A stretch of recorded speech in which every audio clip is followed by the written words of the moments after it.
विधानसभा निवडणुकीत दिलीप मानेंना काँग्रेसकडून उमेदवारी मिळाली नाही। ते सध्या राजकारणापासून अलिप्त असल्याचं चित्र आहे। दिलीप मानेंच्या मनात नेमकं काय चाललंय याचा अंदाज भल्या-भल्यांना येईना झालाय। माने यांनी मागील 2 महिन्यांमधील विविध नेत्यांच्या भेटीगाठी घेतल्या आहेत। यात अजित पवार, जयकुमार गोरे, बाबासाहेब पाटील यांच्या नावांचा समावेश आहे। यामुळे माने शांत बसून काय धमाका करणार याकडे सर्वांचं लक्ष लागलं आहे। विधानसभेचे तिकीट न मिळाल्याने माने हे काँग्रेसवर नाराज असल्याचं बोललं गेलं। पुढे माने हे देखील काँग्रेसच्या व्यासपीठावर दिसून आले नाहीत। इतकंच काय तर माने समर्थकांनी दक्षिणच्या निवडणुकीत थेट भाजप उमेदवार सुभाष देशमुख यांना पाठिंबा दिला।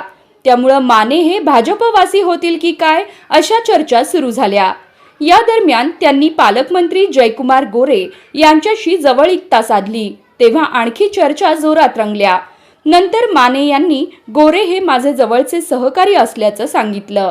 गोरे यांच्या वडिलांचे निधन झाल्यानंतर माने यांनी गोरे यांचे वडील भगवानराव गोरे यांच्या पार्थिवाचं दर्शन घेण्यासाठी बोराटवाडी येथे ते पोहोचले।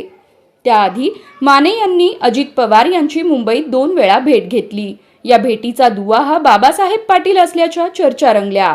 पाटील हे माने यांना अजित पवार गटात घेण्यासाठी उत्सुक असल्याच्या चर्चा झाल्या। त्या दरम्यानच त्यांनी अजित पवारांची भेट घेतली होती। अजित पवारांना स्थानिक पातळीवर आपले पक्ष संघटन मजबूत करायचे आहे।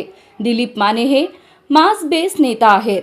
स्थानिक स्वराज्य संस्थेत आणि बाजार समितीच्या निवडणुकीत माने हे हुकमी एक्का आहेत। यामुळे अजित पवारांची नजर मानेंवर आहे।